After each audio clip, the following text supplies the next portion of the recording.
ನಮಸ್ತೆ, good morning. ಎಲ್ಲರೂ ಹೇಗಿದ್ದೀರಾ? ಎಲ್ಲರೂ ಚೆನ್ನಾಗಿದ್ದಾರೆ ಅನ್ಕೋತೀನಿ. ಇವತ್ತು ಬೆಳಗ್ಗೆ ಊರಿಂದ ಬಂದು ಕಾಫಿ ಮಾಡ್ಕೊಂಡು ಕುಡಿತಾ ಇದ್ದೀನಿ. ಅದಾದಮೇಲೆ ಸ್ವಲ್ಪ ಬಟ್ಟೆ ಎಲ್ಲ ಊರಿಂದ ಬಂದಿದ್ವಲ್ಲ, ಅವು ಬಟ್ಟೆಗಳೆಲ್ಲ ಮಿಷಿನ್ ಹಾಕಿದ್ದೆ, ಅವನ್ನೆಲ್ಲ ತೊಳೆದು ಮಡಚಿಡ್ತಾ ಇದ್ದೀನಿ. ಇವಾಗ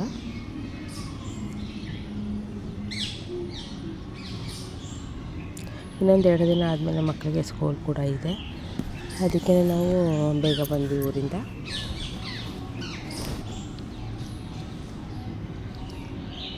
ಬಂದಮೇಲೆ ಸ್ವಲ್ಪ ಬಟ್ಟೆಗಳೆಲ್ಲ ಜಾಸ್ತಿ ಇದ್ವು, ಅವನ್ನೆಲ್ಲ ಮಿಷಿನ್ ಹಾಕಿದ್ದೆ.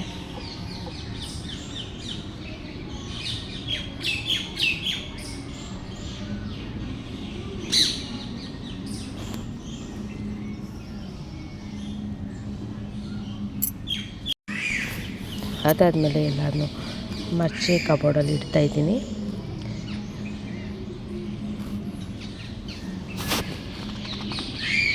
ಅದಾದಮೇಲೆ ಮಕ್ಕಳು ಮನೆ ಹೊರಗಡೆ ನವಿಲು ಬಂದಿದೆ ಅಂತೇಳಿ ಮೊಬೈಲ್ ಎತ್ಕೊಂಡು ವಿಡಿಯೋ ಮಾಡಿದ್ದಾರೆ.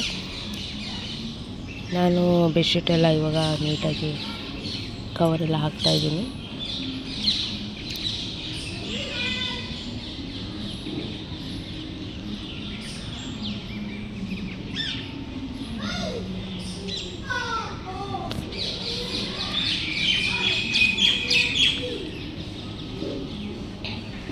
ನಮಗೆ ರೂಮ್ ಏನು ಸಪ್ರೇಟಾಗಿ ಏನಿಲ್ಲ, ಒಂದೇ ಹಾಲ್ ಒಂಥರ ಇದೆ ಮತ್ತು ವರಂಡ ಇದೆ. ಹಾಗಾಗಿ ಹಾಲಲ್ಲೇ ಬೆಡ್ ಹಾಕ್ಕೊಂಡಿದ್ದೀವಿ, ಒಂದು ಕಬೋರ್ಡು. ಅದಾದಮೇಲೆ ಮನೆ ತುಂಬ ಧೂಳಾಗಿತ್ತು ಅಂತೇಳಿ ಎಲ್ಲ ಕವರ್ ಚೇಂಜ್ ಮಾಡಿ ಮತ್ತು ದಿಂಬು ಕವರು ಕೂಡ ಚೇಂಜ್ ಮಾಡ್ತಾಯಿದ್ದೀನಿ. ಹಾಗೆ ಮಕ್ಕಳಿಗೆ ಹಾಲು ಕೂಡ ಬಿಸಿ ಮಾಡಿಕೊಟ್ಟಿದ್ದೆ.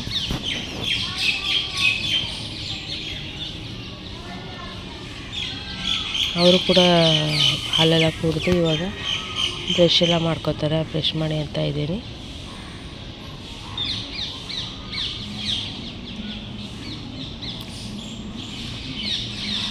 ನಮ್ಮನೆಯವರು ರಜಕ್ಕೇನು ಊರಿಗೆ ಬಂದಿರಲಿಲ್ಲ, ಹಾಗಾಗಿ ನಮ್ಮನೆ ಜಾಸ್ತಿ ಇದಾಗಿರಲಿಲ್ಲ. ಸ್ವಲ್ಪ ಧೂಳಾಗಿದೆ ಅಷ್ಟೇ. ಅದಕ್ಕೆ ಏಕೆಂದರೆ ಡೈಲಿ ನೆಲ ಎಲ್ಲ ಒರೆಸೋರಲ್ಲ, ಹಾಗಾಗಿ ಬಾಗಿಲು ಮುಚ್ಕೊಂಡು ಹೋದ್ರೇ ತುಂಬ ಗಲೀಜಾಗಿ ಬಿಟ್ಟು ಬರುತ್ತೆ. ಒಂದು ತಿಂಗಳು ಮನೆ ಬಾಗಿಲು ಮುಚ್ಚಿದ್ರೆ.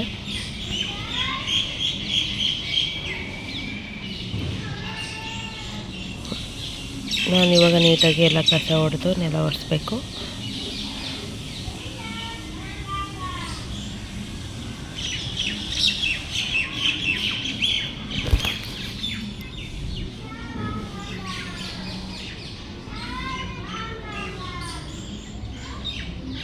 ಮಕ್ಕಳು ಸಮ್ಮರು ಹಾಲಿಡೇ ಹೋಮ್ವರ್ಕ್ ಇತ್ತು, ಅದನ್ನು ಕೂಡ ಮಾಡ್ಕೋತಾಯಿದ್ರು.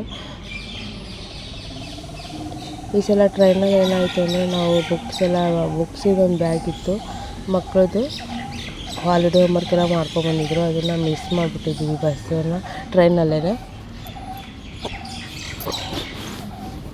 ಹಾಗಾಗಿ ಮತ್ತೆ ಹೋಮ್ವರ್ಕ್ ಎಲ್ಲ ಮಾಡ್ಕೋತಿದ್ದಾರೆ. ಫೋನ್ ನಂಬರ್ ಕೊಟ್ಟು ಬಂದಿದ್ದೀವಿ ರೈಲ್ವೆ ಸ್ಟೇಷನಿಗೆ ಹೋಗಿ. ಅವರು ಅಟೆಂಡರ್ ಕೇಳಿ ಯಾರಿದ್ರು ಅಂತೇಳಿ ಅಟೆಂಡರಿಗೆ ಹೇಳ್ಬಿಟ್ಟು ಬಂದಿದ್ದೀವಿ. ಫೋನ್ ನಂಬರ್ ಕೊಟ್ಬಿಟ್ಟು ನಮ್ಮದು ಬೇರೆಯವರಿದ್ದರು, ಅವರು ತಿಳಿಸ್ತೀವಿ ಅಂತ ಹೇಳಿದರು. ಏನಾದರೂ ಫೋನ್ ಮಾಡಿದ್ರೆ ಪರವಾಗಿಲ್ಲ, ಅದಕ್ಕೇ ಯಾವುದಕ್ಕೂ ಇರಲಿ ಅಂತೇಳಿ ಮತ್ತೆ ಆಲ್ರೆಡಿ ಹೋಮ್ವರ್ಕ್ ಮಾಡಿಸ್ತಾಯಿದ್ದೀನಿ. ನಾನು ಮನೆ ಕೆಲಸ ಮುಗಿಸಿ ಇವಾಗ ಸ್ನಾನ ಮಾಡಿಕೊಂಡು ಮತ್ತೆ ಇದು ರಾತ್ರಿ ವಿಡಿಯೋ. ರಾತ್ರಿ ಊಟಕ್ಕೆ ಅಂಥೇಳಿ ಚಪಾತಿ ಮತ್ತು ಮೊಟ್ಟೆ ಪಲ್ಯ ಮಾಡ್ತಾಯಿದ್ದೀನಿ.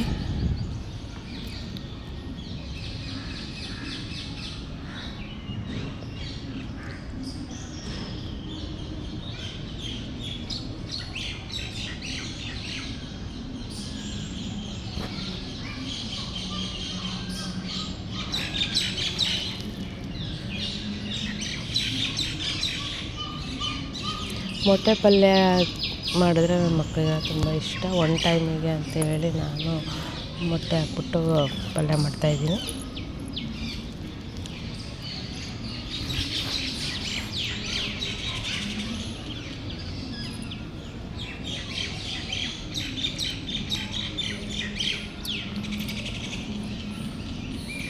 ಸಿಂಪಲಾಗಿ ಮಾಡ್ತಾಯಿದ್ದೀನಿ. ಬರೀ ಎಣ್ಣೆ ಹಾಕ್ಬಿಟ್ಟು ಈರುಳ್ಳಿ ಹಾಕಿ ಆಮೇಲೆ ಮೊಟ್ಟೆ ಮತ್ತು ಖಾರದ ಪುಡಿ ಹಾಕ್ತೀನಿ, ಉಪ್ಪು ಅಷ್ಟೇ ಹಾಕೋದು. ಇದು ಕೂಡ ಚೆನ್ನಾಗಿರುತ್ತೆ. ಅದಾದಮೇಲೆ ಒಂದು ಕಡೆ ಚಪಾತಿ ಹಿಟ್ಟು ಕಲಸಿಟ್ಟಿದ್ದೀನಿ.